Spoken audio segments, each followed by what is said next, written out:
thank you all for coming this evening. I'm Michael Kelly, the current chair of the Rockport School Committee. I'm joined tonight eventually by the entire school committee, co-chair Nicole Alfieri, Kathy Riley, Rick Dross, and the most recent chair, Colleen Coogan, will be here shortly. Normally we hold our about twice a month meetings over in the middle school library, but we had heard through the grapevine that some people who were reluctant to come to the middle school for some reason, thinking like maybe they weren't allowed. So I'm assuming you're all middle schoolers at some point, and you're more than welcome to join us because we deal with a lot more than just the budget at our meetings. You can certainly get a panoramic view there of what both the children and educators face today as daily challenges in the second decade of the 21st century. And I think you'd be amazed at how different a world they live in compared to the one that we went to school in.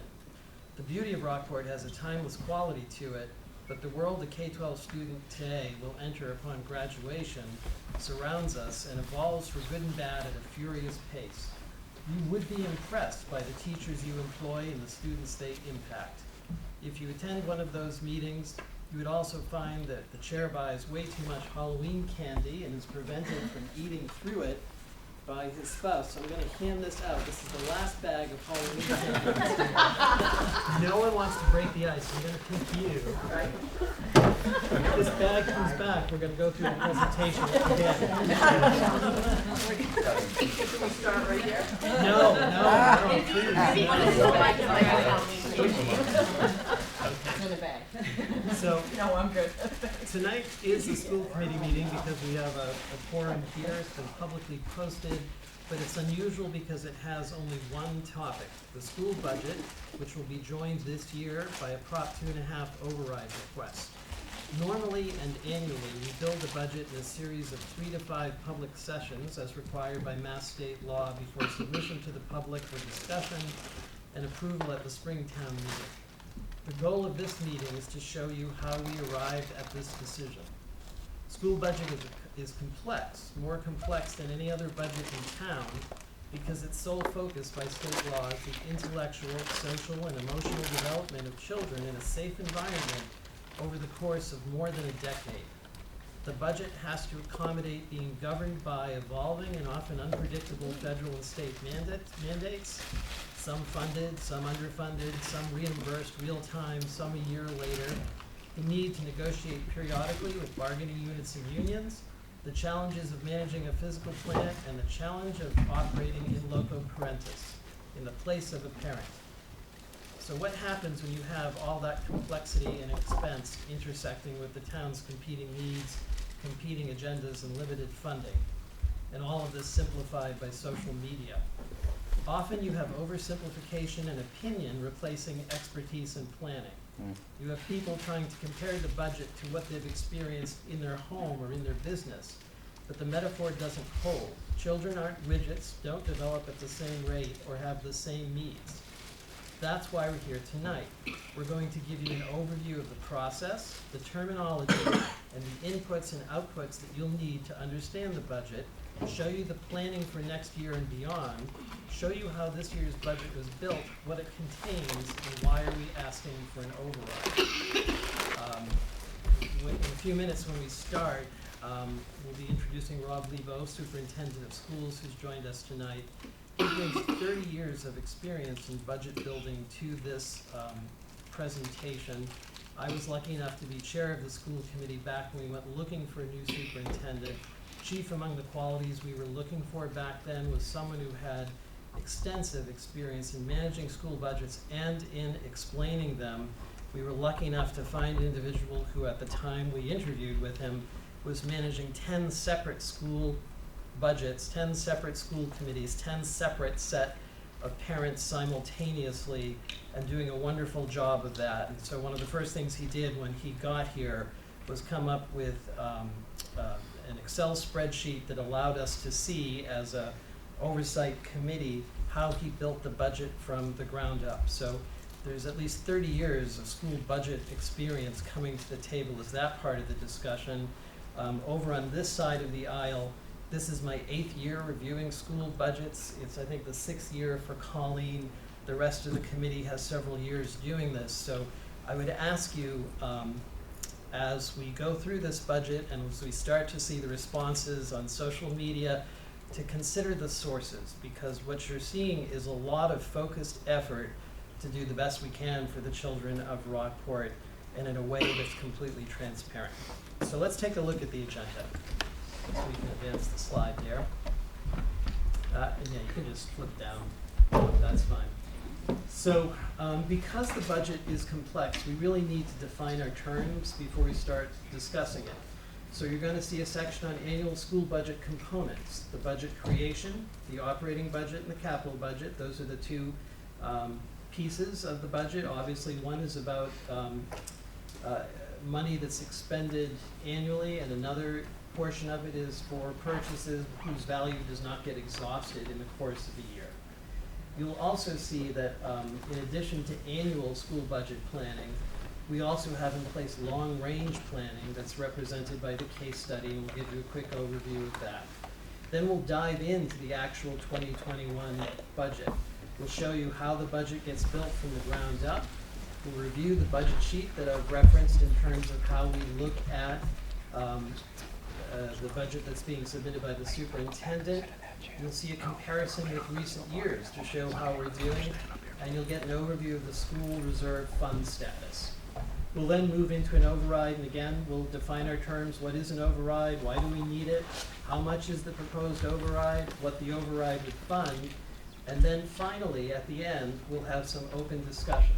So in order to get through this as expeditiously as possible, if you have a question that has to do with clarifying something that the speaker has said, please feel free to raise your hands and we'll respond to that. If you have a comment, an observation, please hold it to the end in order to get through this as quickly as possible. Sound good? All righty, so we can go to the next slide. Oh, we should back up there for a second. I suppose we should throw that out. The Excel sheet that I'm referring to, the detailed budget spreadsheets, which we do go through in the course of 3 to 5 meetings a year, we won't be going through in that detail tonight because we've done that in public session multiple times. However, if you would like a copy of this spreadsheet, you can either go to the rpk12.org website, or if you leave your name with Ingrid, if you don't have access electronically, we'll be sure to get you a hard copy printout if that's something you desire. So on there, yep. Just real quick, Michael, you'd find the case study right there. You'd find a booklet that was done for last year's town meeting on understanding the Rockport Public Schools budget, which details all of the components that go into it. Tonight's presentation is simplified somewhat as compared to what that book would show you. You simply would click there. You probably don't want a choice application or bus schedule, but you could also find the strategic plan, which drives all our work, as well as the budget document we're going to present tonight, as well as this PowerPoint. So there wouldn't be any necessity to take notes or anything like that. You can come back to that. You could always call for any follow-up that you might have with regard to that.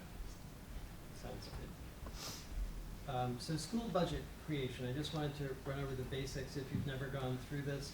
So by state law, the school committee is charged with presenting an annual budget to the voters for approval at town meeting.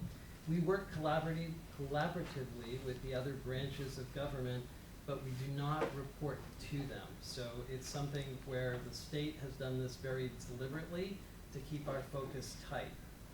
And as you can see at the next bullet point, we're deliberately separate from other town departments to ensure that our focus is on the, oops, something vanished there, last bullet, yeah. Really our sole focus is on making sure that the students within our school system are meeting the criteria for graduation as set forth by the Massachusetts Elementary and Secondary Education Authority. And our focus is with their intellectual, emotional, and social development within a safe environment. And that, again, that's done quite deliberately to make sure that we're speaking directly to the voters about what the students need and not getting embroiled in other budgetary trade-offs that are a natural part of town government. In recent years, you may have heard about this, the schools attempted to hold annual expense increases below 3%, or at 3%, and the town has attempted to provide 2.3% if the insurance costs do not exceed 5% in annual increases. This town school model was really set in place because it became very difficult to have an annual conversation without having some sort of ability to expect what either side was going to bring to this equation. It's provided predictability in some cases, but it's dependent on variable income streams, which we'll get into in a second. But they include things like school choice, unfunded or underfunded state mandates, and on drawing from our reserve fund. In general, a reserve fund below 3% or $400,000 triggers the need for an override. This is an amount that we set 10 years ago on the school committee. It was, at the time, we felt it was a minimum, but it allowed us to essentially survive one or two extremely heavy sped costs coming into our district. It's really a small percent of our budget, and below that we feel we're at significant risk.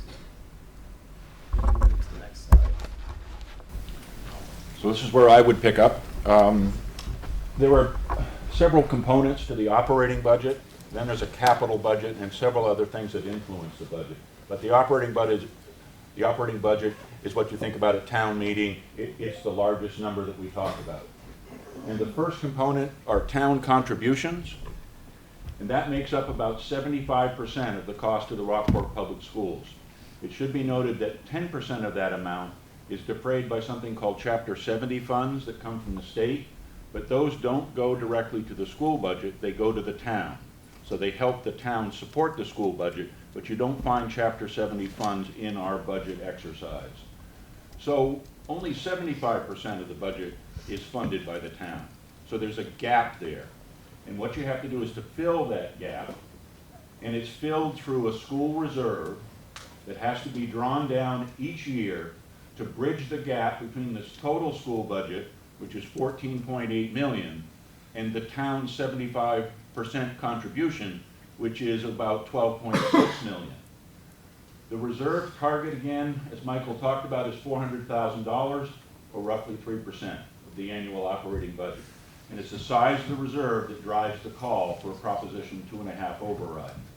The reserve is refueled each year, and the sources are something called circuit breaker first. And circuit breaker is a state law that reimburses a town for very high out-of-district special ed placements.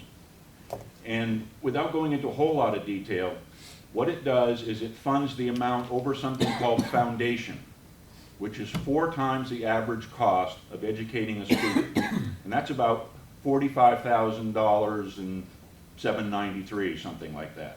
So the law says that you should fund that amount for a student that needs to be outplaced. Then the amount above that, which could go upwards of $300,000 for one student, that difference, a year later, not in the year that the expense is incurred, but a year later, if they have the funds, they will reimburse up to 75% of that amount. So you have the first 45, the differential, and if the funds are there for all the districts in the state that ask for that money, they will fund back 75% of that. So to give it perspective, we have about $1.2 million in sped costs that qualify for circuit breaker. We have $1.6 million for sped costs overall in our budget. When you run through the foundation, there are 24 kids involved in the exercise. Out of 800 and some students, 24 students are in that circuit breaker exercise. And when we get done, we get back around $500,000 a year later for that investment. So that's something called circuit breaker. Then, Rob, yep. just so everyone knows, he's going to understand where we're coming from. This year is going to be or next year is going to be the first year the state actually funds us at the 75% that they promised by state law, correct? Well, actually, there were a couple years that they honored that. Okay. But my business manager will tell me when I first arrived, don't ever build a budget with over 70% reimbursement rate in there, because there were years when they were in the 50% or 40% reimbursement range, when the economy was bad. So the law says 75, but you might find a $300,000 deficit swing in that because they simply don't have the funds. So right now, the economy's good. They can fund circuit breaker. We've been guaranteed they'll fund it. But if the economy goes south, circuit breaker is not a revenue that you really can depend upon getting back to your district. And it doesn't help you operate within your budget year because you don't get the money back for a year after you've incurred that expense. Okay? And then there's sped transportation reimbursement. We spend over $300,000 to transport those 24 students to their well-deserved academic programs throughout the state in out-of-district placements. Before this year, that's been a cost that we just have to cover. The tuition covers in the circuit breaker part, but sped transportation has not been covered. This is the first year, and I think it's in great thanks to Bruce Tarr, who worked and worked and worked to get that through. They, in the new law called the Promise Act, have agreed to fund many things for schools around the state, most of which don't help us. But sped transportation will help us, and what the promise is, we haven't seen it yet, is that over a 4-year phase-in, they will cover, a year later, along with your circuit breaker amount, 25% of your transportation, then 50, then 75, and then 100. Now that sounds like, well, we're going to get $300,000. It's 100% of what you spend. It won't work that way. It'll work with that foundation number. You'll take tuition and transportation, you'll add them together, and for next year, the part over foundation for tuition, you get 75% of. The part of transportation for that combined, you'll get 25% of. And then over time, it'll be real money, but it won't be the 300,000 or 400,000. It'll most likely be in the 150 range. But that's real money. When you're talking about an override of $899, a 150 infusion of cash saved us last year from having to ask for an override and would dramatically help our situation. But next year, it's only going to be 25% of that. And again, it's a bill that the ink hasn't even dried on. So hard to guarantee that that money will come through. But I think the economy's in a good enough position that we should have some income from that. And then there's something called school choice. School choice is a situation in the state which you can opt into where students may choice into the Rockport Public Schools if their addition does not increase your operational costs. The average reimbursement for a student is $5,000 at the base, and then if they have sped needs, a share of that. Run across all the kids. If you apply the number, what do you get for school choice? It's about $5,700. Times, presently, 218 students. So that's 1.2 something million dollars that we get in school choice money. And what that does is help bridge that gap between the 75%, your amount that's in your reserve, and then some smaller amounts. User fees, we have 2 user fees. One is for transportation and one is for athletics. Those help those budgets, but they can't be used to lower the budgets because they're contributions in the sense of the athletic one from parents for their children, and they need to go directly to the athletic program that those children benefit from. So it's not a free cash kind of number that you can play with. It goes right back into those programs, therefore reduces the amount the town budget has to ask for that. But it's not found money. And then there are grants. Grants for all sorts of things, professional development, special education. The entire amount adds up to about $275,000 of our $14 million budget. So all those things right here have to contribute to bridging the gap of that 25% differential between the asked budget and the amount the town contributes. And that has to happen every year. And since we have a 3% limit on our growth budget, if we can pull it off, and the town tries to put in 2.3, those lines go in different directions. So the 2.3 can't continue to support the 3 without draining down the reserve. So the reserve gets smaller and smaller every year until it comes to what's called a fail-safe point, where it needs to be refueled. And that's what the override is all about. Some other components of the annual school budget. There is a capital budget. I just went to that meeting this afternoon. And you won't find those in these spreadsheets, because it's a separate fund that the town distributes for the police, DPW, fire, schools, and it's for items of large, long-lasting value over $10,000. So if we need a new school bus, or if we need to replace floor waxing machines, or if we need to, as an example, the best example is replacing the stair lift that goes from the lobby of the middle high school down to the cafeteria. It's out of code, it's old but grandfathered. It has a door that the person inside, when they're in their wheelchair, operates themselves. And if the lift is not completely down, and they open the door, and their eyes aren't quite adjusted right, they wheel off into a 9 or 10 inch gap. That happened last year. A serious accident that really could have been tragic if the lift couldn't be replaced at some point. A newer lift up to code, the mechanisms of the machine control that door. The door won't open until it's fully down on the floor of the cafeteria. So that's something that just has to be done, but it's a $30,000 item. And that's in the capital budget. And that has to vie with the priority of fire trucks and police vehicles and all those sorts of things. And that's a different process than what you're seeing right here. There's also something called the SPED Reserve, which I'm actually quite proud of. In 2014, the town and the schools pooled money to create a $200,000 buffer that would help with extraordinary SPED costs, as opposed to just depending on circuit breaker. And that goes up and down depending how 6 lines in the budget are either overspent in a given year or underspent. If we underspend them because we overestimated, the school department is required to transfer money into the reserve at town meeting. We've done that a couple of years. If for some reason the tuitions and transportations and those sorts of sped lines are over, then we're allowed, with your approval, the voters, by a 2/3 vote at town meeting, to withdraw that overage from the reserve. So there'll be a slide later that shows you the reserve.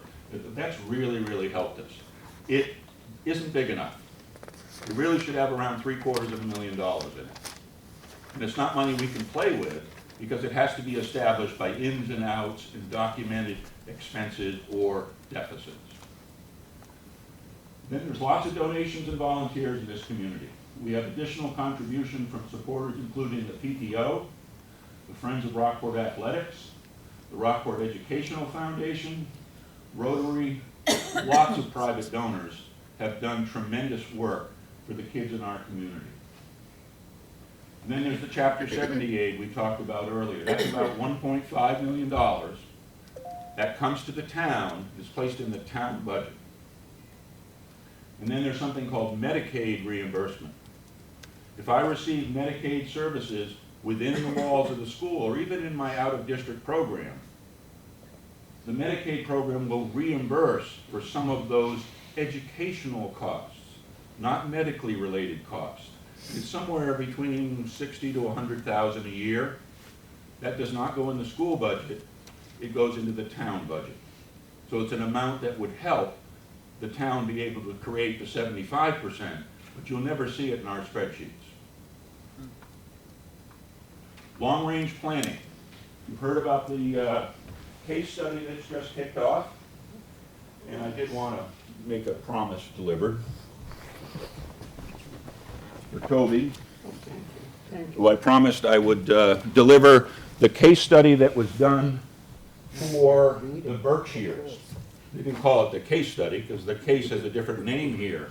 But the University of Massachusetts Donahue Institute did a think tank study of about 18 school districts in Western Mass that were experiencing the same kind of issues that are occurring on the North Shore. Decreasing enrollment, increasing costs, how could they cooperate, what could they do together, should they close, should they merge, all those sorts of things. And that report you can get on the internet, but Toby, who I respect very, very much, is not a computer fan. So I agreed that I would bring him a hard copy. I've been waiting, I thought he'd be here tonight, and make sure he could get that, so he can read He doesn't that. have a printer. The goal of the Cape Ann Study for Education, called CASE, is to support long-range strategic planning efforts of the school committee by gathering basic data on demographics, student educational opportunities, and achievement reflecting the impact of national and regional trends using relevant and independent consultants. Rather than listening to me say something or listen to another individual say something, we have an independent person come in with their study group to look at enrollments, trends, future, costs, how you could cooperate together. And they're going to issue a report. And this is being done with Gloucester. We did talk to some other communities, but for various reasons, building new schools or whatever, they weren't interested at the time. One in particular was Manchester. Gloucester was the one that said, we're willing to talk with you. So we have put $30,000 on the table. Gloucester's put $30,000 on the table for a $60,000 study that has just kicked off, doing its interviews, and will be completed at the end of March, which isn't the best timing in the world because town meeting is the first week in April. But the report will be out, and it will talk about things that we might be able to do to improve student learning options primarily, and secondarily, how we might share resources and potentially save money for both school districts. But the lens we are looking through is how we can make education better for the kids we serve. And then the chips fall where they may in terms of the cost. Other people may look through different lenses. Cooperating usually has some financial benefits. So we're hoping to be able to do some things like, as an example, vocational school.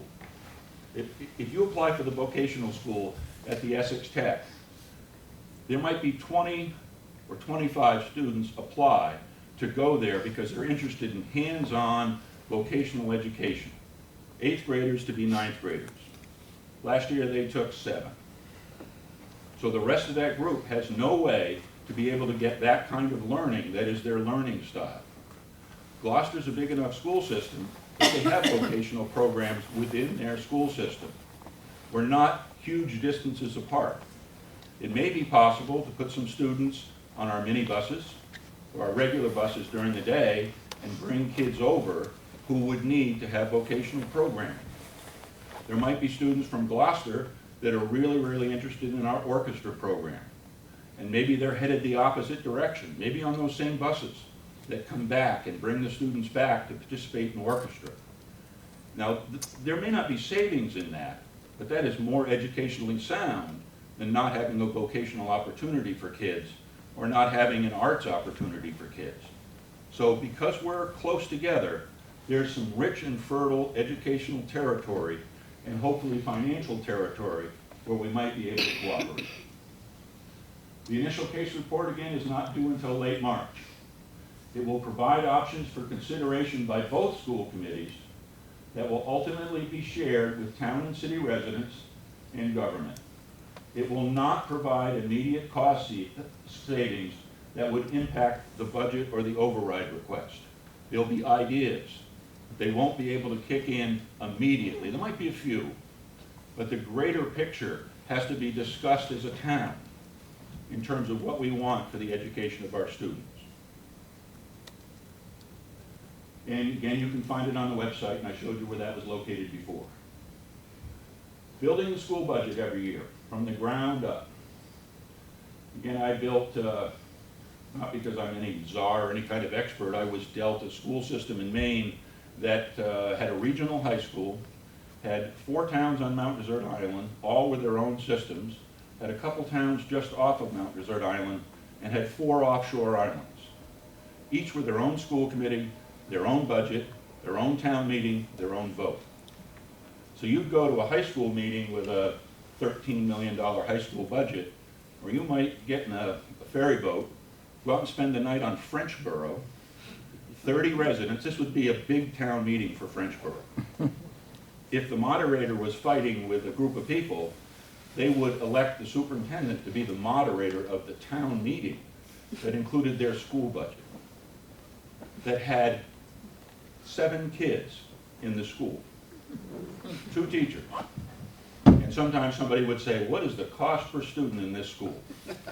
You'd say it is $54,680 per student. And they'd go, that's a lot of money.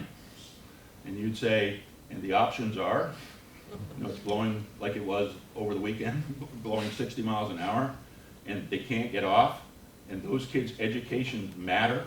They're going to go to the high school on the mainland. And the voters, who were mostly hardworking, blue-collar lobstermen, who at the time of year the town meeting was, were shut down, would vote to support their young people because they realized that was those kids' best chance and their future. So I did experience all kinds of different situations with regard to that. And I think I learned a little bit about big budgets and small budgets because of that. Building the Rockport Public School budget is a time-consuming process, considerable complexity. It is unlike any other town department budget, or a home budget, or an industry budget. It is focused on the intellectual, emotional, and social development of human beings over a critical decade of their lives. So it's extremely difficult and complex and shifting. It's not where you can set numbers and they're perfect. They have to flow and apply to the different students that you get every year. For the past 8 years, the school committee has reviewed draft options for the budget, including the spreadsheet that I made up, more out of my ignorance and my brain power, because I have to see it to be able to make sure I can know where the numbers are and how they flow. That shows you how the budget is put together. We're going to take a quick look at that a little bit later on. It also has a calculator in it that my business manager, like June Sanfilippo in Maine, taught me to do, that you plug in numbers and it takes all the variables and kicks out when you'd have to have an override if this was the case or that was the case, and it predicts that. And I'll show you that sheet later on where it's there. So let's take a look at the budget real quick.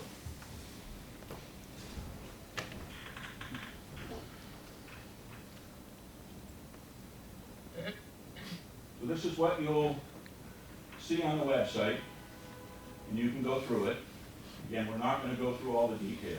Different tabs for the budget message, the central office budget, the elementary school, middle school, the high school, special education, the SPED reserve, athletics, operation and maintenance, transportation, and then we'll look at some of how the models work with regard to that. For example, on the budget message, and a lot of these things we've talked about, it describes the model. It also mentions that this year our budget is 2.83%, which is lower than the town model of 3%. So we didn't fully go to our cap. We didn't go right up to the max on that. And I think it should be recognized that our salary negotiations settled in at 1.45%. Wow. And that was for all groups. Superintendent, principals who are not part of the contract, support staff, and teachers. Now, granted, scales have different components to it, but 1.45 was very, very conservative, and I think it reflects a knowledge and an acceptance by the people that work in the schools that it's tough times, and the budget has got to have some help with regard to that. So I'd argue the 1.45% negotiated agreement was a partnership to try to have everybody work together for the best interest of the kids. Yeah. It also lists what the major budget increases are, which we'll talk about later. There's the capital items, the school bus, the lift, auditorium dimmer system, a couple of worn out floor waxing machines. Total's $232,000. I'm not sure we're going to get allocated every penny of that, but that's the request for capital outlay. There's a message on why the override is necessary. And then it does show you a scenario that we'll talk about later on, about if you had the override and it was $899,000 above the 2.3% base for your median single-family home in Rockport, like was done with the DPW study. They looked at that particular situation. The effect on that taxpayer would be around $200. And that would be every year going forward. It doesn't go down like the DPW override does. That was a debt service override. This school override would push the base up for the town for time immemorial with regard to that. But the size of it, we have been 10 years since the last override. That was predicted to last 5 years. That $899 is supposed to be so that the school doesn't have to keep coming back to you every couple of years holding their hands out. But you've still got that 3%, 2.3% model that is a situation that at some point leads to a request for an override. So the size of it is meant to keep us away from you for a period of time with regard to that.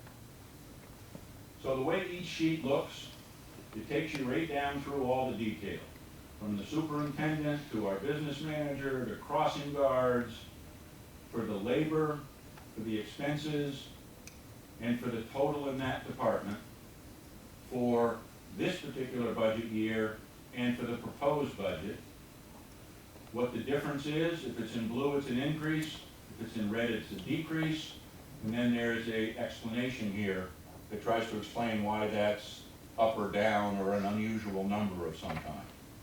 So that's the district central office budget. The elementary school is set up the same way. Same kind of idea. And once in a while you'll see these huge swings. Like, how come grade 4 is going up a certain amount, or grade 5, excuse me, is going up $40,000, but grade 4 is going down $41,000? The simple answer on that is we had a bubble class in which there were 4 classrooms that's working its way through the elementary school. Right now they're 4th graders. Next year they'll be 5th graders, so their teacher shifts with them. That puts one line down, one line up. So that's the reason for that big swing. It's nothing new. It's just the process of the kids and the teacher matriculating through the elementary school.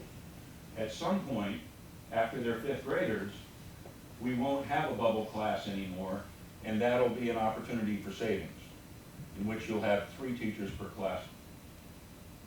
And then there's the expense category. Almost all the expense categories are flat funded, in which they're no different than the amount that was asked this year. The middle school set up the same way. High school set up the same way. Special education, it is important to look at the light blue on there. Those lines, teacher assistants, outside evaluations and legal services, tuitions and transportation, as well as tutoring, are the lines that are in the SPED reserve. If those all put together, next year when we get into the next year's budget, if we're underspending those collectively, then we have to transfer the difference into the reserve as a refueling mechanism. If they're overspent, because a new student arrives in the building or a new student is identified needing an out-of-district placement, you might all of a sudden have an unbudgeted for $70,000 tuition and $40,000 transportation. You didn't have that accounted for. Years ago, there was no way to handle that. Now, you would go in the final analysis to town meeting, show the effect of those light blue lines, and then request a draw from the reserve. Does that make sense in regard to that? Okay. So that's special education. And then there's a line for the reserve. There's those same blue lines. And here's what we're anticipating right now. Here's what we budgeted this year. Here's what we're anticipating in December, spending in those lines, whether they're up or down and what's the final analysis. So right now, it says if everything flowed exactly as it is right now, we would be asking for a $14,000 draw from the special education reserve. That can change between now and April. The reserve itself started the year with $126,000 in it. It will go down to 111 by the draw if it's approved, but then it does get refueled by preschool tuitions. We have 2 preschool teachers at the elementary school. They service students with special needs and parents who pay a tuition for those students to come into the preschool. Those tuitions are represented in that number here, and they go into the reserve. They're the only refueling mechanism for the reserve. So what this says is at the end of the year, the reserve will, for the first time since it was established, be back up to $200,000.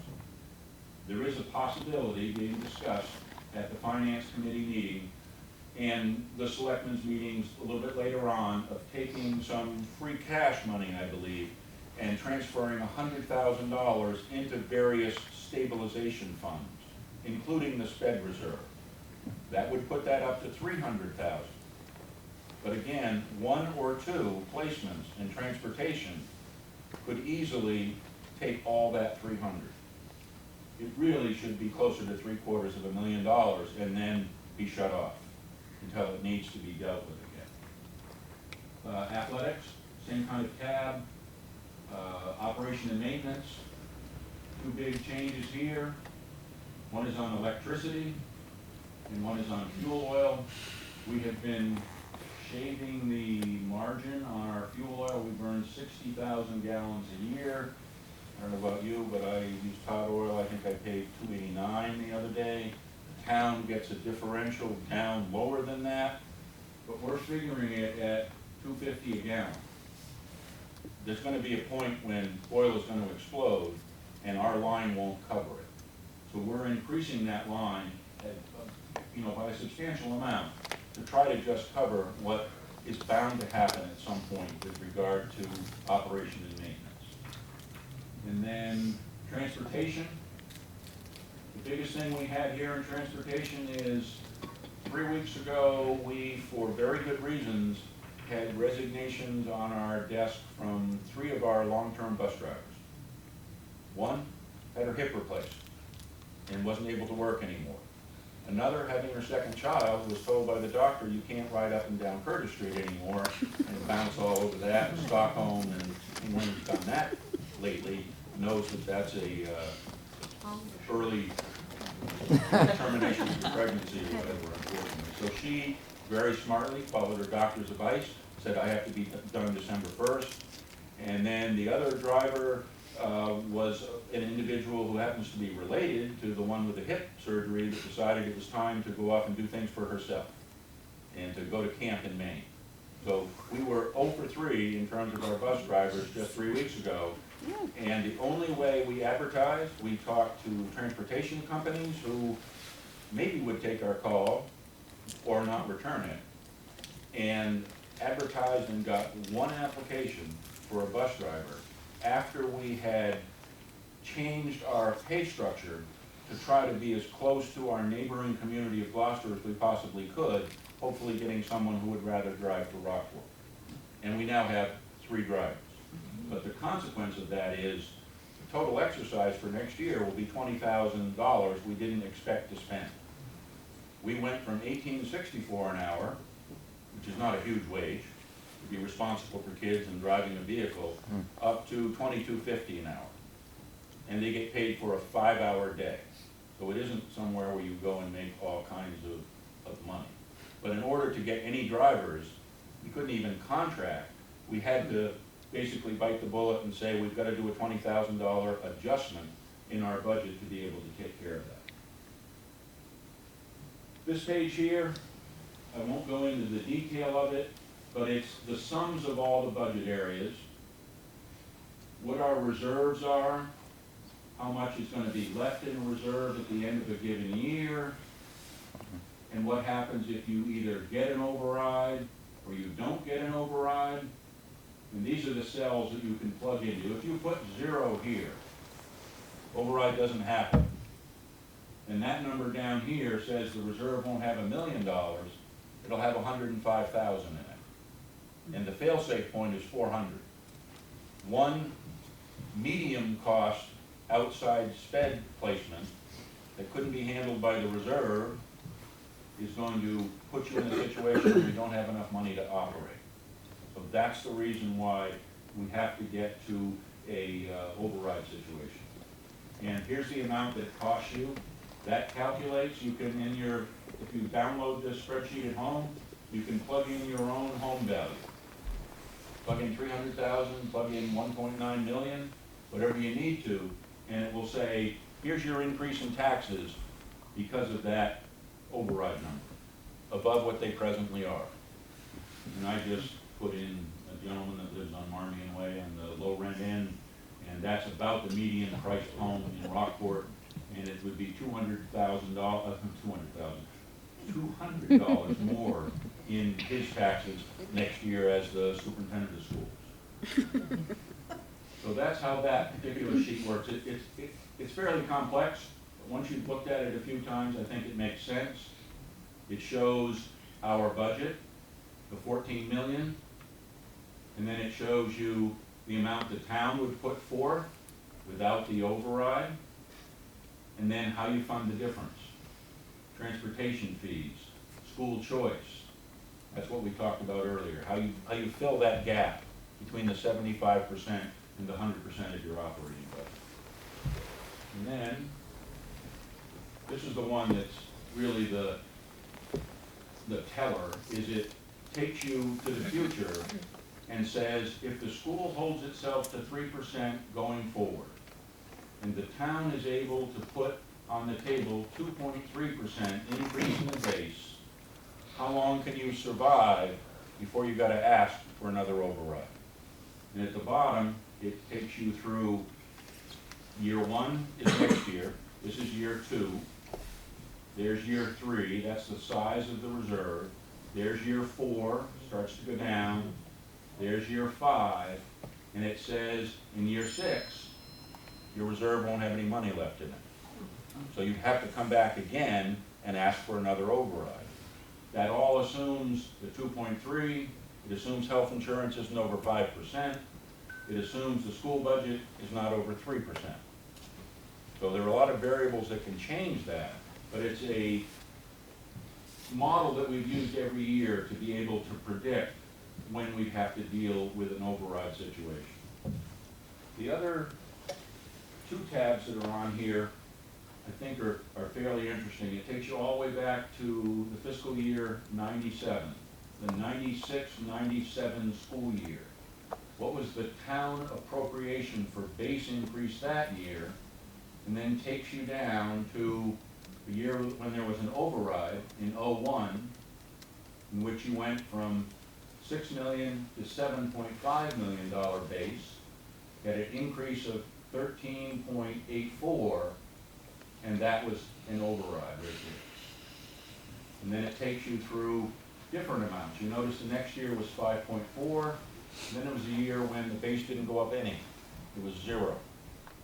And I was not around then. I think there were legitimate reasons why it was 0. Some of it might have been, well, you're coming off an override, you don't really need the money. Some of it may have been economic difficulty in the town, and the schools took no increase in their base to try to be able to help out the town.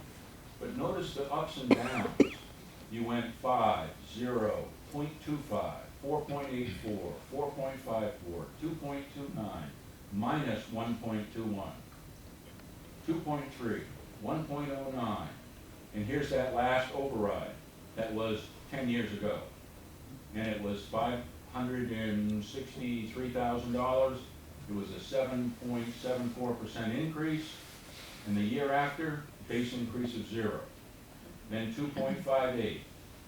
And then there was a year, and this is when I got here. I got here in 2012. And that was a year that the town came up with free cash. I believe it was $150,000 of free cash, and that was so we didn't have to ask for an override. It bought us a little bit of time. Next year, came back at 2.31, and then the model was created. in which the idea was school budget less than 3%. Town, if they can, would come up with the 2.3%, and here's what happened. It was 2.21. That's because health insurance was over 5%. It was 2.3, so the model was honored, and then it was 1.38. That was the year health insurance went up almost 10%. And we were asked to take the difference between the 5 and the 10% and lowered our base there. And then it was 1.76%, which meant health insurance was 7.3. And then last year, we did have an infusion of cash added to our base that acted in a way like an override, pushed the base up 3.6, and health insurance was less than 2.3%, or less than 2%. Across those number of years, the model has been around. That's the average base increase over time, 2.25%.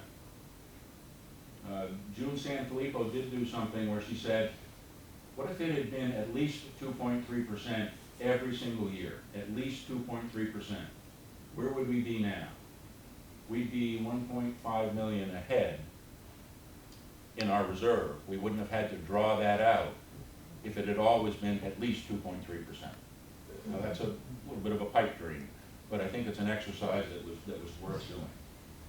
The final sheet on the budget tab is something I put together that you can look at that looks at our classrooms and the number of students in those classrooms, starting with the elementary school in kindergarten, grade 1, grade 2, grade 3, grade 4, which is the bubble class right now, grade 5. The number of kids in those classrooms, right down through what the class size policy is, set by the school committee, and a exercise that said, well, answer the question, couldn't you do that with 2 teachers instead of 3 teachers?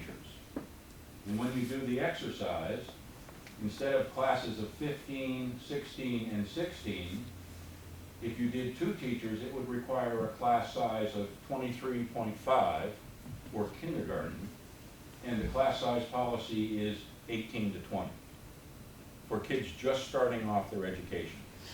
So I'd argue as an educator, you can't cut that teacher. There were years when we had 20 students in those classrooms. We were right within the policy, but we haven't fallen to the point where you could cut a teacher out in any of those grades except that bubble grade as you work its way through. So what this does is simply say, is the person fully enrolled? What is their class sizes? And I wrote down in this one, ideal. It's my own sort of judgment. It's grade 1, 2, 3, 4. Class sizes of 18, 17, 16, and 17. The maximum is 20 to 22. I'd argue for 4th graders to have 17 kids in a classroom. That's a good, solid number. It's an ideal number to teach and be able to personalize education rather than being right up against the class size maximum. So you can see that. You can go through every single grade. You can go through the middle school, and then you can go through the high school. It shows every one of our teachers, including our specialists. For instance, when you get to the elementary school, it's worth noting that these things are all new in the last 5 years. An elementary adjustment counselor, because the needs of students, the social emotional needs of kids, is much higher than it was when I was in school. And they require counseling services to be able to access their education in the school where they belong, in their home school. So we've added that. We added a math interventionist to help kids struggling with a subject area that you really can't black out on. If you miss something, you're pretty well done. I'd argue if you miss a piece of US history, you might be able to pick up. But you're not going to have that situation in mathematics. Everything builds upon itself. So we have a math specialist. We've added a health teacher. We've added a K-12 district math specialist. We added preschool. We've gone to 2 preschools instead of 1 preschool. And we've added a psychologist at the elementary school. When I was first here in 2012, there was 1 school psychologist for the entire district. Now we have 3 folks that serve in that role, and they are fully engaged, working with the psychological and testing needs of a very, very complex set of issues that the kids in our world face today for all sorts of reasons. So this is here to be able to answer the question, you know, what are all our teachers doing as our enrollment drops off? They are fully engaged, or they're working with kids in very, very important ways to be able to make sure they can get their education. So that's the spreadsheet itself. We'll go back to the PowerPoint. Again, if you have any questions about that, I'm more than willing to sit down with you and take you through that. Please just call, stop by, and I will do that for you. This is a simplified version. This is that budget we just looked at, right here. 2020-21, with the various cost centers, what the increases are, and the 2.83% total school budget increase. This is the base increase from the town, anticipating 2.3%. That's without the override. And this would be the town contribution. Unfortunately, what it does is to fund the gap between those two, the reserve would be left with only $105,000 in it. That's the reason why we're talking about the request for an override. And here, again, we pointed that out pretty clearly.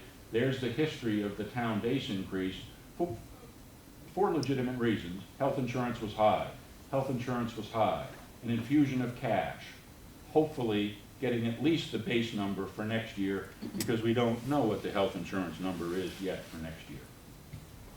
And here's our reserves. This takes you back to 17-18, what the balance in the reserve was at the beginning of the year, what it was in the end of the year, and how much of your operating budget did that cover. And anything below 7% is considered a critically low balance in the reserve. But then it gets refueled and starts the year with new money, like we talked about, school choice and circuit breaker, and this is the most recent. Last July, our reserve had $945,904 in it, a certified number by the town. At the end of the year, if things go as they're going now, the reserve will drop to $608,000. And next year would start with the 608, flow through that budget, a 2.83% budget, with a 2.3% increase in the base would leave you with that precipitously low reserve number. Unless you got the override, that would kick the reserve up to the $1 million level that it has been operating at. So that's the way the model works with regard to that. What is an override? Rockport's annual town budget is derived nearly in its entirety, as we showed before, by real estate taxes. It's constrained by the Massachusetts law called Proposition 2.5. Proposition 2.5 limits increases in town real estate tax revenue to no more than 2.5% of the full cash value of all taxable property in town, with certain exceptions for new growth, and then through overrides and debt exclusion, as voted by the voters. A Proposition 2.5 override occurs when town voters approve an increase in the town's tax levy limit. It increases the tax base in the year that is approved and becomes part of the base in calculating future years' levy limits. So that $899 will push the base up, and that creates a new calculating amount for the next year's 2.5%. The DPW barn is a little different because that dies out over time once the mortgage is paid off on the barn. The last override for Rockport Public Schools passed by a margin of 20%. It was $536,836. It was in 2011, 10 years ago. It was conservatively estimated to replenish the school reserve for 5 years, but has lasted for 10 due to tight budgeting, town support, and, to be honest, school choice students that have come into the district. I think when I was first here, it was like 150 school choice students in the walls of our building. Last year was 232. So that amount of students over time has filled slots in our classrooms and also helped with lengthening out the distance necessary for an override. Why do we need an override? Without an override for the 2021 fiscal year, the Rockport School System's reserve fund, as we just showed, is predicted to fall to less than $106,000 by the end of next year. That's less than 1% of its annual operating cost, far below the 400 minimum fail-safe point that was set 10 years ago. This is insufficient to prevent critical mid-year interruptions caused by legitimate, unavoidable, unanticipated costs that would provoke catastrophic reductions the following year. That's a strong statement, but I believe that is true. That if you find yourself in that situation, your sped reserve is gone, you have nowhere to go, the only way to go is to cut programs, teachers, services for students. You would have to do that. Periodic overrides are unavoidable in a post-2.5 proposition world. And we have been predicting it. It's a structural component of the town school model. 2.3 and 3, again, are lines that go not in parallel. They go in different directions. And eventually, the gap gets insurmountable and requires an override. For comparison purposes, our current override request is $899. That's 7.4% of the amount, $12,104,765, that was recently approved as an estimate for the DPW barn before it has started construction and minus maintenance. Proposed override. We did look at other models. We tried to look at something else that we could do. We looked at an idea like happened last year, in which we said, well, what if we got X amount added to our base again? Could we avoid an override? That was one model we looked at. Then we looked at one, well, what if you got another infusion of free cash like you got a number of years ago? And then we looked at one that split the override into two pieces. A smaller one for next year, and then a large one 2 years after that. And when we calculated it all out, those models had a greater effect on the taxpayer over time than one set predicted override of $899. And the feeling of the school committee was that it's been predicted, we've been saying it was coming. If things happen to make the budget work better through case, then all that means is the override stretches longer. You won't have to come back and ask for money before that. So we did look at other models. School committee's proposed the budget, again, override of $899, like the last override, conservatively anticipated to support the annual budget for plus or minus 5 years. I think it will be longer because there are some things happening at the state level that may help us. That transportation may help us. That's money I have not figured into the budget. I have not figured the 25, the 50 into any future model. I've assumed they're going to not follow that. So next year, if it comes to fruition, I won't be able to ask for as high an amount of money, and I'll be able to show that as a revenue in the budget. Case could have savings, but the feeling of the school committee was waiting for hoped-for savings really was a risk that was too great. That we've been saying this time was coming, the time has come, and that if these savings come to us, again, that just means a longer override period. For a median Rockport single-family homeowner, $513,000, override would result in a tax bill increase of $207 a year, $17.24 a month. What the override would fund, because we're often asked, well, is this going to be the same old status quo? Are we going to be able to add anything through that money?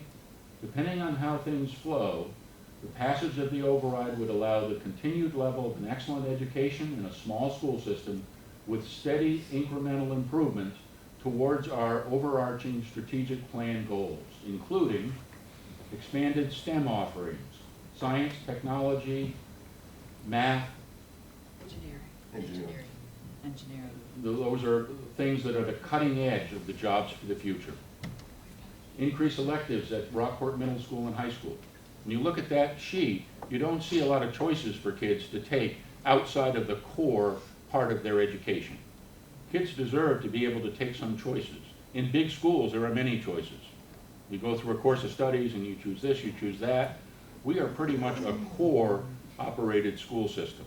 So hopefully with the override, we would be able to expand the elective offerings for our kids. Potentially increasing the core instructional time at the elementary school, possibly including a lengthened day. That's subject to negotiations, and it's subject to lots of parental input that we haven't really carried that out yet. We're also toying with, and it's not necessarily a money saver, of flipping the start times. Having high school kids, middle school kids, start later in the day than they do now, because there's tremendous amount of research about the biological need for sleep when you reach that age span. Those two things will tie together, but the override would help us be able to work in negotiations to lengthen the amount of time that teachers may have to teach at the elementary school level. Foreign language instruction at younger grade levels. I think that's critical. You can learn English through learning a foreign language. A language, the structure of it, the mechanisms of it, really, really help you in terms of being a critical thinker. Nearly 110,000 of our budget this year would be helped by the override, including salary adjustments, as I talked about already, conservatively 1.4%. Teacher lane movement, which is every year teachers, if they get advanced coursework, can move to a higher salary category because it improves their ability to teach in the classroom through advanced professional development. And we have to account for that. The minimum wage is going up. Unfortunately, we found that lots of our workers were simply making minimum wage. And that went up last year, it's going to go up again in January, and we have to adjust to that. It's not giving them more money, it's meeting the federal and state requirement for minimum wage. Our cost of substitutes was very high last year. We made adjustments for that. And we also have the out-of-district students, and we have a coordinator, and all those things added together was an increase in our budget lines. We saw the utility and heating lines when we went through the detail. Transportation, we talked about that, mostly because of salaries. We also have more English language learners than we've ever had before, kids from other countries that move here. We now have approximately 10 students that require the services to be able to grasp the English language to access our educational curriculum within the schools. When I first came here in 2012, it might have been 1 or 2 kids. So there's been no curriculum for those students. We need to establish some solid curriculum for those kids so that they have the same chance that every other student has. And just because they came from another country doesn't mean they shouldn't have that ability. For more information on everything tonight, again, you can go to our website. You can come to our school committee meetings. You're welcome to come to our library. It's just like this, warm and friendly, and we invite you to come there. And I do want to mention that every year we do have something called the Give Back Festival in town, in which our kids perform at Shaylin Lou, they perform downtown. You would be amazed by the things that our kids do. Today, we had Travis Roy come and speak to the entire middle school and high school. Travis Roy was from Maine, went to North Yarmouth Academy, and went to BU and played hockey. And in 11 seconds of his first game, he hit the boards, broke vertebrae in his neck, and was paralyzed for the rest of his life. And now he comes and talks to kids about opportunities, future, challenge, overcoming adversity. You could hear a pin drop in that auditorium. Actually, I'm not faking this, believe me, because it's bringing tears to my eyes right now. The hockey players all had their uniforms on today. Whether it's because they have a 5:30 practice at the rink in Gloucester, or maybe they wore them because they knew Travis Roy was coming. At the end, every single one of those kids went on that stage and shook his hand. Every single one of those kids.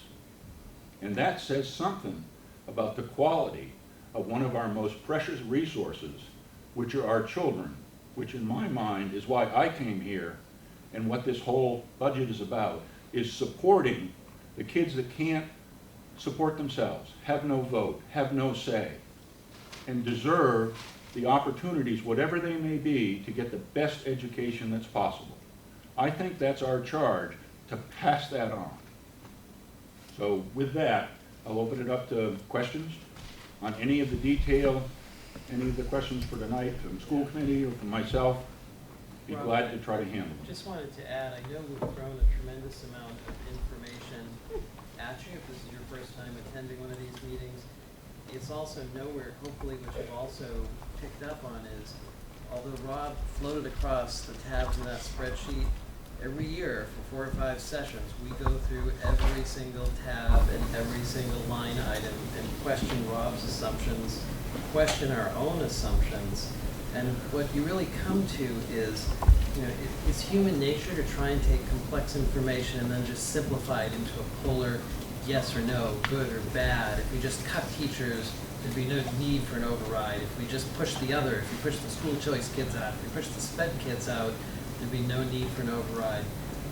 That's not what this is designed to show. It's designed to show is we take a very careful approach at every assumption, and then we take, besides the annual review of this, a look at what is it we're looking for as a vision for the next 5 to 10 years. And that's where CASE comes in, where there's also a philosophical question here about what sort of a town do you want Rockport to be? Do you want it to be a town that has room for multi-generational support and encouragement, whether it's from seniors down to kids in pre-K, or do you want this to be a retirement community that tries to suppress taxes and keep still, I think it's the 34th lowest tax rate in the state? Nobody wants to be number 1, but somewhere in between 34 and 1, we think as a school committee that our vote is for keeping a viable community. Nevertheless, we face significant challenges, and that's where CASE comes in, and that's where conversations with other districts come in.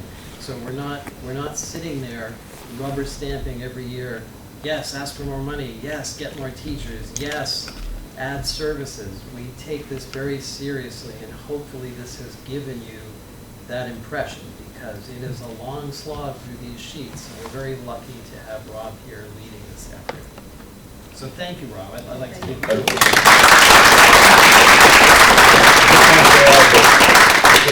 as a superintendent, I think this is a truth in lending thing. We are not flush with cash where you have the slush funds here or there. The example, if you go in there and try to find an assembly line, what money is in there for assemblies? You'll find like $200. Travis Roy didn't come to the school system today for $200. No. He came there because of the Educational Foundation of Rockport, the PTO, the Rotary, were all requested in tough times to say, hey, can you give us some support so Travis Roy can come talk to our kids? When I was in Maine, I came from communities that did not have a lot of money, but we never had user fees for athletics. You played athletics because it was part of the educational experience. Some kids learned more through what happened in their hockey game than they ever learned in some of the classes that they took, because of the nature of their learning style, about life, about the future. Now kids have to have a sum of money, and that's every school in Massachusetts, but in Maine that's very, very rare, that you pay an athletic fee, a user fee. Field trips. Kids want to go on a field trip, it's, well, the bus costs this and the bus costs that. Every parent should write a check for $120 so the kids can go to Boston, to the museum.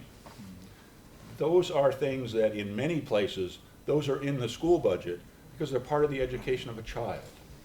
So, the idea that we have money that's just laying around is not true. We try to be as good with our money as we possibly can and be good stewards of that. I have a question. Yep. I think Rockport supports the schools, but I'm wondering what your strategy is for educating the public before town meeting. Well, you're looking at it tonight. I know, but unfortunately, there are a lot more. Access to the website, more forums, inviting people to come to our school committee. We don't shut people off and not let them talk. There's a public comment period at the beginning of our meetings. You know, I would hope there'd be 200 or 300 people here. I think a lot of people, they're either totally against the budget, so therefore why come? And then there are people, of course I support the schools. When it comes time, I'll vote for the override. Depends on sort of which camp you're in. Kind of like a Congress and Senate kind of situation right now, which we won't do in any detail. Right. But it's the same kind of thing. Some people have their minds made up. Some people trust and know there's a good educational product. Many of the folks in the community went to school in Rockport. Or they went to school in Rockport and no longer can live here. They can't afford to live here, but they choice their kids into here. And then there are some people that look at it as small school system, the enrollment is declining, you shouldn't depend on school choice kids. I'd argue if you took 230 kids out of our school system, you took our high school that's just less than 300, took the 80 kids out of it, and tried to run a comprehensive high school with 100 and some students, with a class size of 45, you'd never be able to offer the kind of things that you can do now. Or if you did, the schedule would be so constricted that you either take this or you take that. There's not two sections of something. So that kids that would have the means, that wanted to take everything they could and couldn't weave through the school system and make that happen, I think they would vote. They'd vote with their feet. They would leave, and they would choose to go to another school system if they could get in, so they could access that. We are at a critical point where we can still offer a very broad and comprehensive education. I encourage you to come to Senior Showcase at the Shaylin Lou. That our seniors go in there and sort of like no auditions, you don't have to worry about what are they gonna do. Everyone did last year, we were a little worried about it a little bit, but played a wonderful, wonderful song and was respectful and thanking, in their own way, the citizens of Rockport for providing them the kind of education that was personal and close and in their hometown. There's a lot of value to that. Rob, can I speak to the communication Sure. for just a minute? So we have been trying to get out more in the community. We had a table at Harvest Fest with information about the school system as well as the school budget guide. We had a table at the PTO Holiday Fair. Look for information in the Twin Lights Tribune, which is the new school and community newspaper. Will be another way. We also have, for those of you that do social media, there's a Rockport School Committee Facebook page, and support our students' Facebook page. So, and if you have suggestions about other ways that we could get information out to the community, If anyone wanted to, host a get-together of community people that we might not have in our circles, contact us at the school committee web email address. We'd be happy to come and talk. Well, I think there'll have to be a campaign. Right, Zenas. Yeah. School committee can't do Thanks. that. I want to get a question in because I think mine will have a short answer and you won't have to explain too much.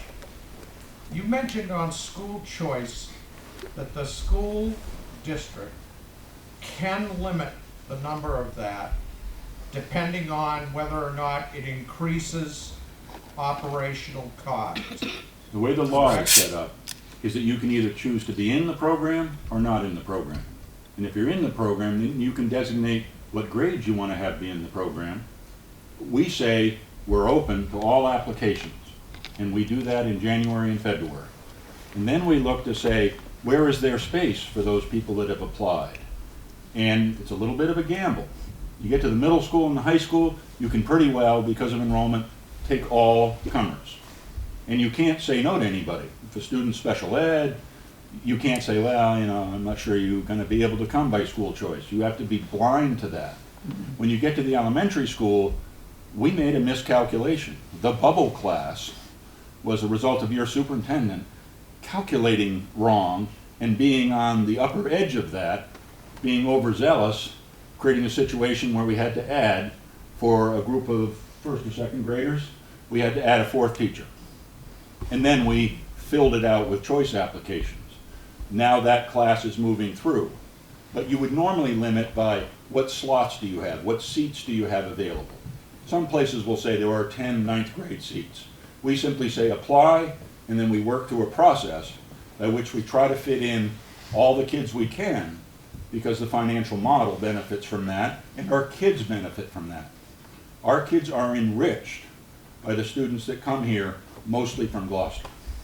So, in short, you have a capacity that it can take, and then you find out how many might want to go into it, and you take your decision-making Yep. process from there, Yep.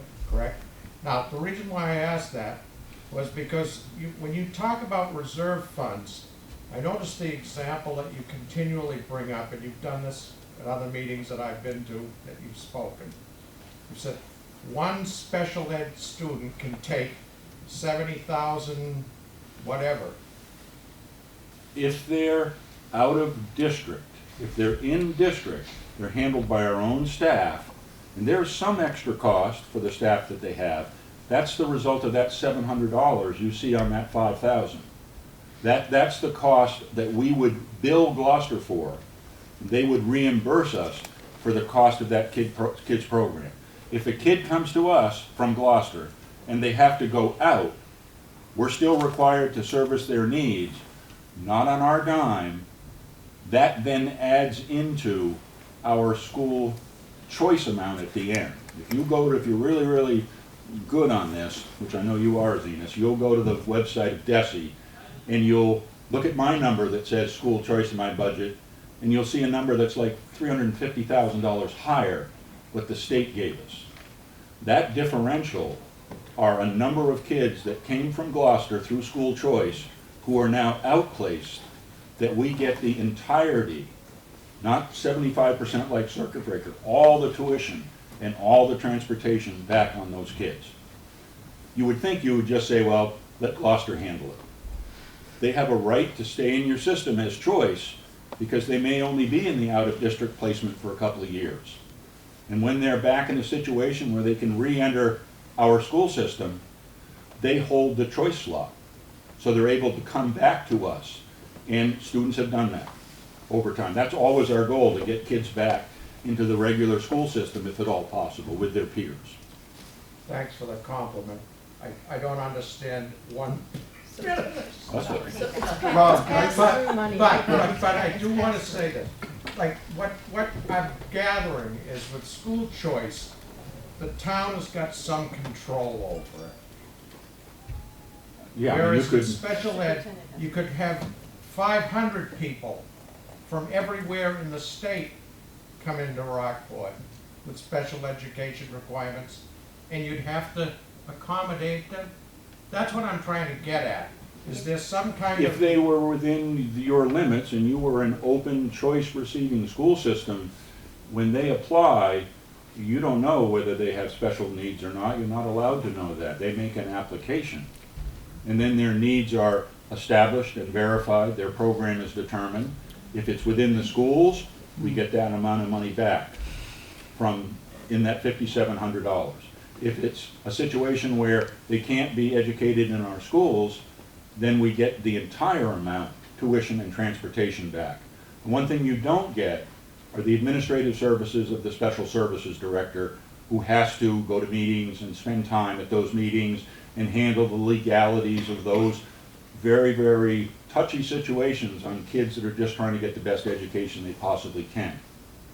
So I believe it was last year or the year before, we asked if there was a different percentage of sped students coming from out of district from other districts, and it was pretty much the same or slightly higher. Yeah, there's from like our families. So it's not 15% of our overall student population, 15 and 17, have identified IEPs, special needs. And it may be just they go see somebody for some reading support because they reverse letters, like my daughter did. And otherwise than that, she's in the regular classrooms the rest of the day. Or it could be a situation where it's me and I can't keep my hands to myself and I push people in the hallway and stuff like that, and I have a one-on-one person that spends the day with me. That could be a really, really high cost amount of money. But that's all figured into that and all taken care of with regard to But Rob, I think, Yep.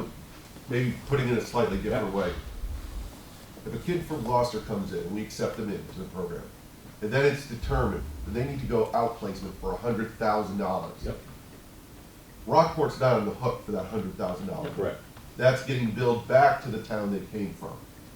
But let me tell you what Rockport is on the hook for. A nice family that moves to Main Street and they've got 3 kids, but one child, now this is a Rockport resident, one child has severe special needs and they cannot be educated at Rockport schools. And they have to go to an out-of-district placement and they have to be transported with not only a monitor, but a nurse, okay? So you've got the out-of-district education and you've got the transportation. That could be a $200,000 to $300,000 placement. That's what Rob is talking about. Rob is talking about this unexpected special education placement that comes up. You don't know this family is gonna move into town. You have to be prepared for And all that the happens, challenges. Thank you, Yeah. not daily, but can happen at any point in the school year. thank you. Let me interrupt. Yep. What happens if 2 families come in? Then your reserve is gone. Exactly. So That's then what what I'm happens? saying. That's what I'm asking. That would be the That's reason why why we need the the reserve. town would be thinking about, through our new town administrator, flowing some of the free cash amounts into the reserves around town and putting 100,000 into our reserve to help us as an insurance against that situation. 300 still won't be there. I would hope that if times were good, the 100,000 would become another 100,000, another 100,000. When it got to the 750, that's a safer amount before you'd need refueling. It would cover 3 unexpected very high placements. But if not, you would have a budget that would have to take its regular reserve and eat it up, or in a subsequent year would have to shorten the override down from what you said it was going to be, or you'd have to cut things around your building because you'd have to balance your budget. You wouldn't be able to operate. Thanks for the short answer. Is that short?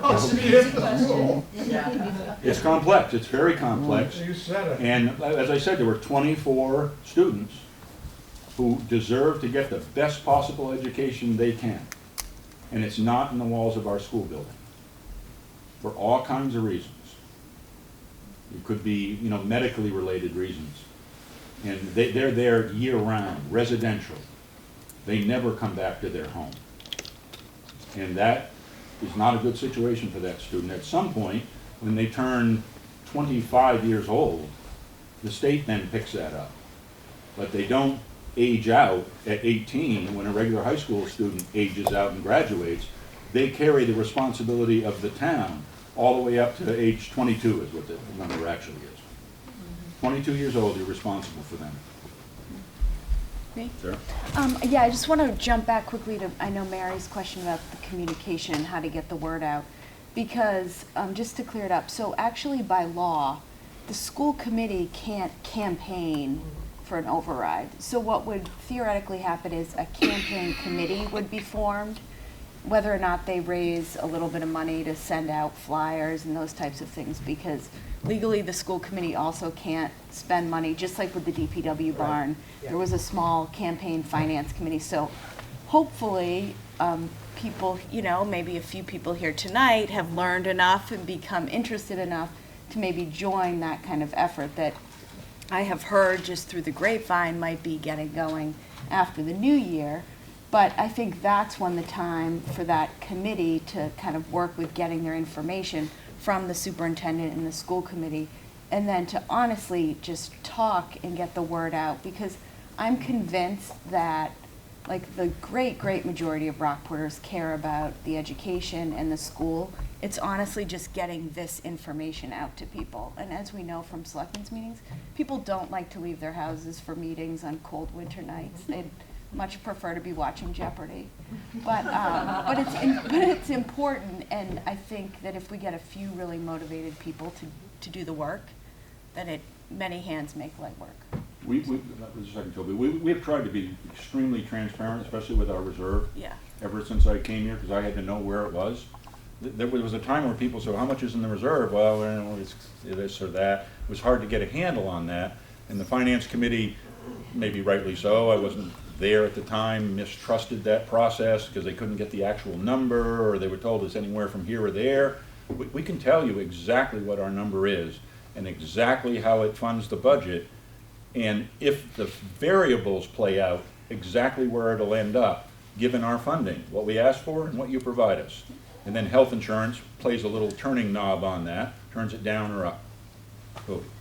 Yeah, an excellent presentation, and I believe honest, and thank you.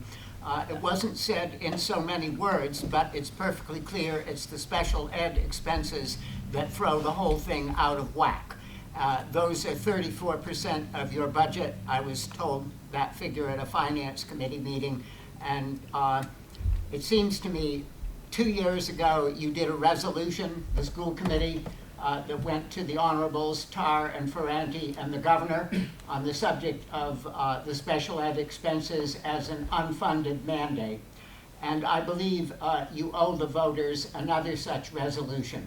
And I think the last time not to take the resolution to the town meeting was a mistake. You, the school committee, put in endless hours and count locally, but in the greater world, it's the town meeting that would count. The people who go to the town meeting are people who presumably vote at the elections, and the honorables would pay attention to that. And I think the resolution should be as brief as possible, merely to point out that it is what is throwing your budget and consequently the town's budget out of whack, that it is not right as an unfunded mandate, and that the state should fork over the entire expense having ordered it. We all understand there's no such thing as a free lunch, and if the state undertakes the expense, we may very well get hit with it, but the state is not constrained by Proposition 2.5, which you're now up against, and the towns and cities are. And I think that you should give consideration to doing such a resolution and bringing it to the town meeting. Would you do that? That's a good point, and we've had, every year we have 2 visits, but at least one from both of our state reps, and we walk through this issue with them, but it's certainly a good point to surface that in front of the town. Senator Tarr was the point person for the transportation piece that affects every school system in the state, and especially us for our unique size and how much we put out there. So he is extremely aware, and the only thing I'd say, Toby, and I know you're a speechwriter, and I totally respect you, but I wouldn't use the term about how high the number is. It's a mercurial number. It's a number that you really can't predict, that can change $200,000 and $300,000 in a shot. But remember, those are human beings that deserve the educational program they are in to have the best chance for a life that continues after age 22 to 80, 85 years old. And they deserve the best shot regardless of that cost, in my mind. So it's mercurial. Hey, Rob, just to kind of add on to it, you know, we obviously, as Michael said, we do meet with the state reps every year. They come down to a school committee meeting early on in the year.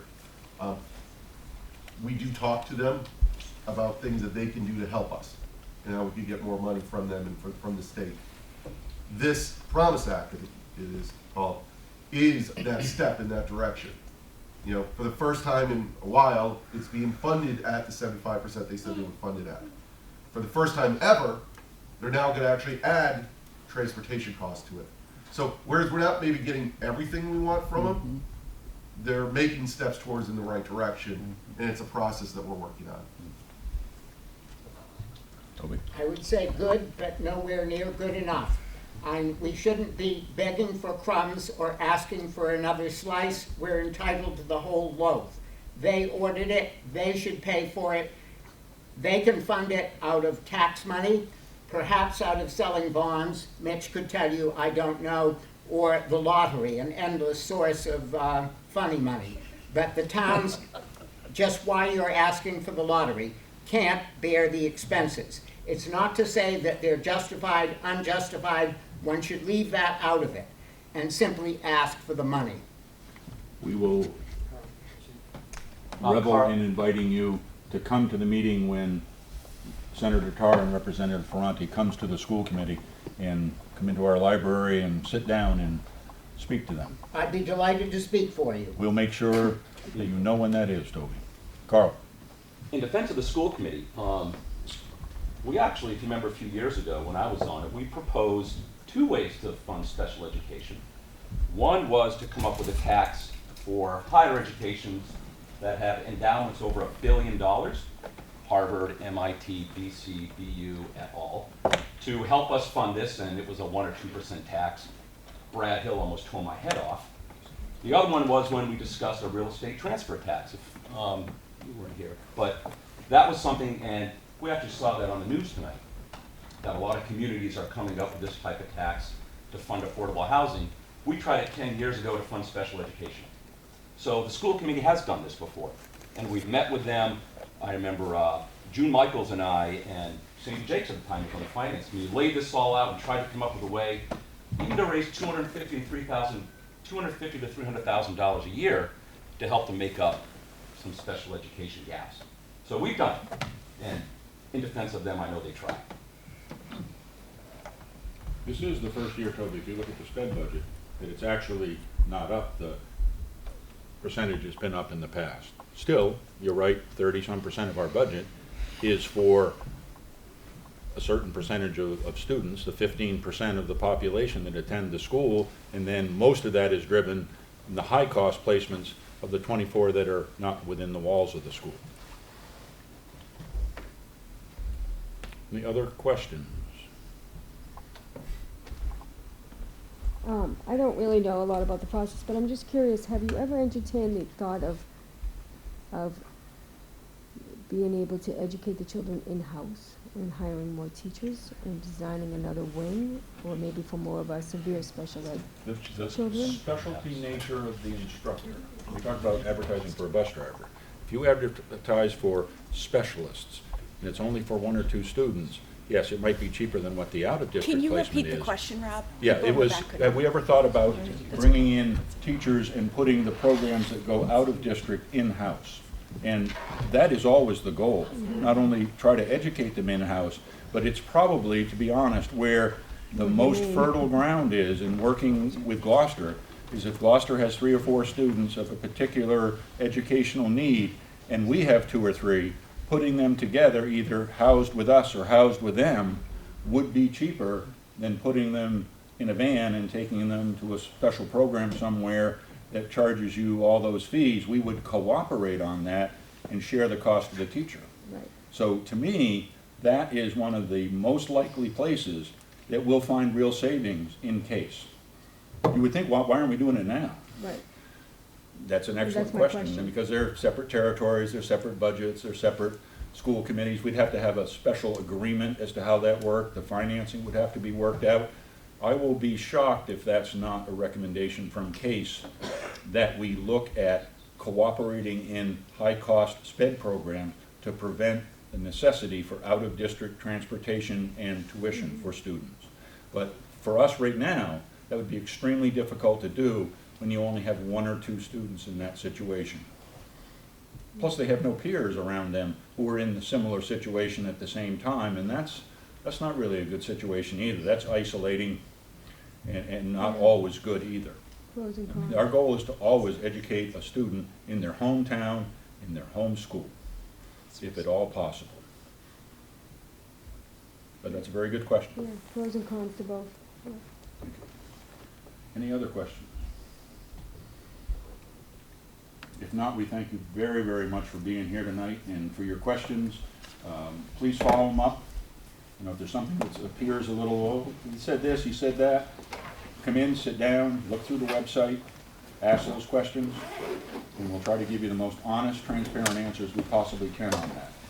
Because we depend on your trust in our school system for our students. We depend on that. If we lose that, we are doomed. We don't have the trust. So we thank you very, very much for being here. Thanks, Rob. Thank you.